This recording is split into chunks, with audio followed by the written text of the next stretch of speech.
It's Alexandra Morton. It's June the 18th, 2013. And I'm talking to you today because there's been an extraordinary stream of articles coming out of Norway for the past week about the impacts, potential impacts, of salmon farming on human health. This is quite extraordinary because Norway is the mother of this industry. In British Columbia, the farm salmon are 98% Norwegian owned. In fact, the Norwegian government is the largest shareholder in one of the three companies in British Columbia. So the first article came out in June 10th, and it says, "Doctors and professors warn, do not eat farm salmon." Wow, that's pretty big shock because the industry, like I said, it's all over the place. They have over 1,000 farms in Norway.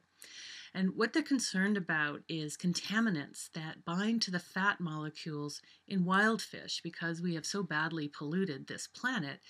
And when they fish these wild fish and grind them up and feed them to the farm salmon and then add additional fish oils with very high fat content, these molecules can enter our bodies and not be changed in any way, and they bind to our cells. So if these are contaminated fat molecules, they become part of our body. They join to our cells and become us.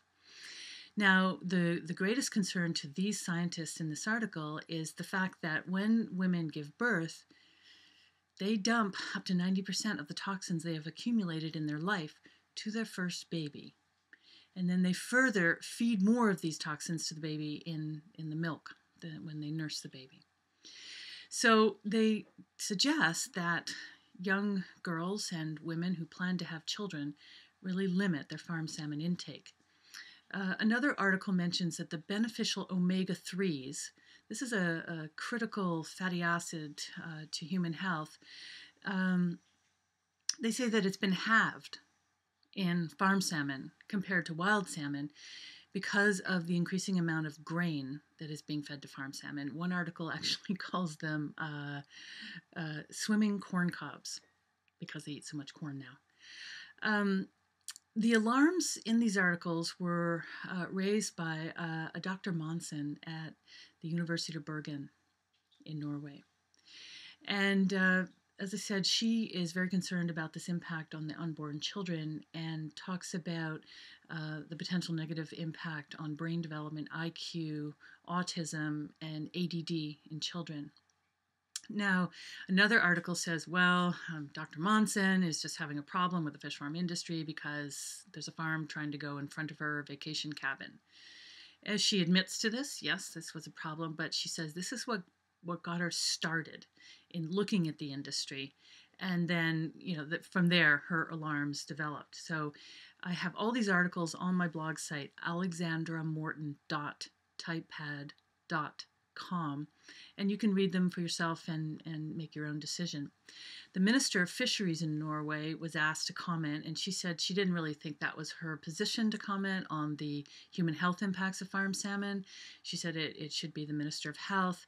The Minister of Health, after a day of silence, spoke up and he said he trusts the regulatory agencies in Norway to make sure the food is safe. But there's an article that came out after that said the Scientific Committee for Food recommended a limit of just 2 fatty fish per week because of the nature of the pollutants in fat fish, and to even further limit the intake of farm salmon. But that this advice, as they said, was put in the drawer for 7 years. So young women kept eating these fish, and they asked, why did it take 7 years to get this information out? Now, the consumption of farm salmon in Norway and many places has skyrocketed due to the sushi fad.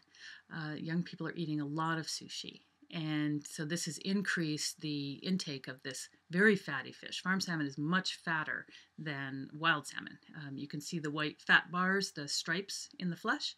That's generally how you can tell farm salmon. Then another article, or actually a television show, TV2, a big television station in Norway, says 4 of Norway's biggest supermarkets threaten to stop selling farm salmon until it moves to closed containment and guarantees that farm salmon are safe to eat. Wow, that's a very, very strong statement.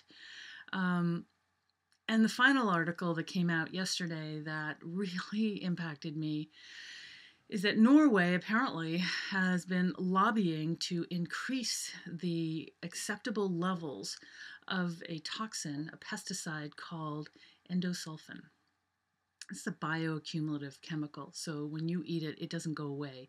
You just keep adding it up in your body, unless you're a woman who happens to give birth, and then you give all that to your firstborn and you par it out to the children after that as well.